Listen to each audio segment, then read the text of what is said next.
बिस्मिल्लाहिर्रहमानिर्रहीम अस्सलाम वालेकुम। की हाल है भैन भाई? अल्लाह पाक तुहानू खुश रखे, सलामत रखे। जो प्रदेश भैन भाई ने अल्लाह पाक उन्होंने अपनी हिफ्ज़ अमान च रखे तो हल्का वधदा रखे। मैं अज बना रही हूँ माल्टे के छिलकिਆਂ ਨਾਲ ਜ਼ਰਦਾ तो मैं वो रेसिपी तुहाडे शेयर करन लगी हाँ। मैं पानी बॉयल होने रख दिता। मैं 1 किलो चावल ले ने, 1 किलो चीनी लई है। मैं वो माल्टा कलर पान लगी हाँ, पीला जरदे का नाम। 1 किलो मैं सेला चावल लेना जिन्होंने मैं 2 घंटे हो गए मैं भिओ के रख दिता सी। हुण ना इन्हों पानी बॉयल हो गया, हूँ ये पानी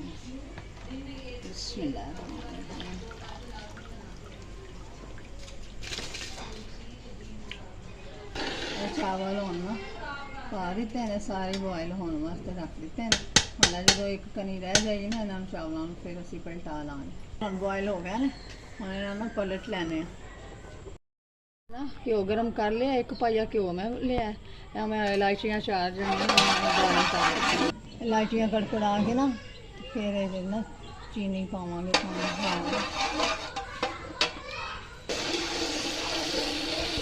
मैं घ्यो इलायचियाँ कड़कड़ा के ना आधा गिलास पानी का पाया कि हाँ 1 किलो चीनी पानी है। मैं 1 किलो चावल ले मैंने ना शीरा बनावा।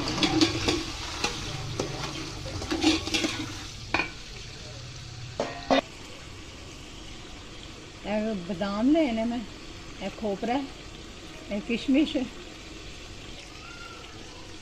माल्टे के छिलके लेने।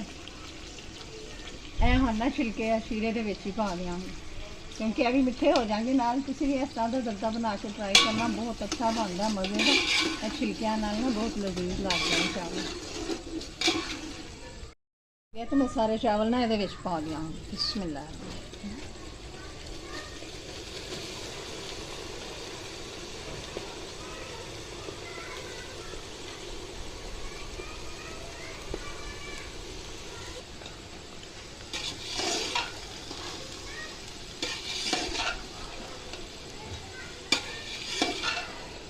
सारे चावल अच्छी तरह शीरे से ना मिक्स कर लेने।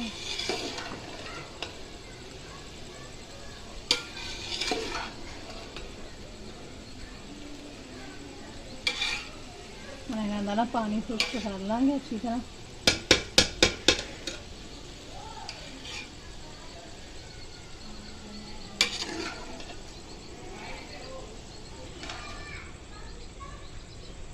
देखो कितने प्यारे लग रहे हैं, कलर आ रहे हैं छिलकियाँ का, कितना प्यारा कलर लग रहा है, कितने अच्छे लग रहे हैं।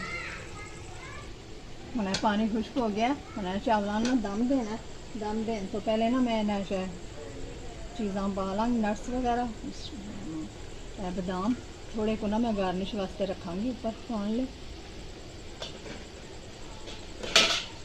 थोड़े माल्टे के छिलके होर पाने।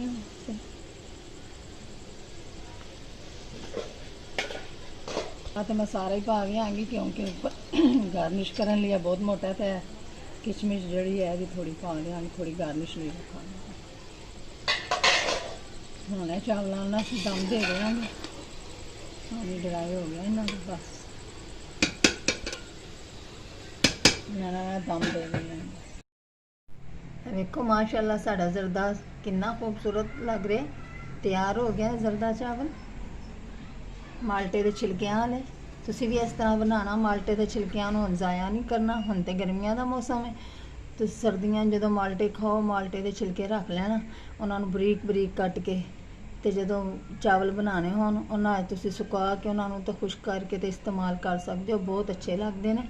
ये रेसिपी तुसी ट्राई करनी है। अगर तुहानू पसंद आए वीडियो तो वीडियो नू लाइक करना, चैनल नू सबसक्राइब करना, अच्छे अच्छे कमेंट करना।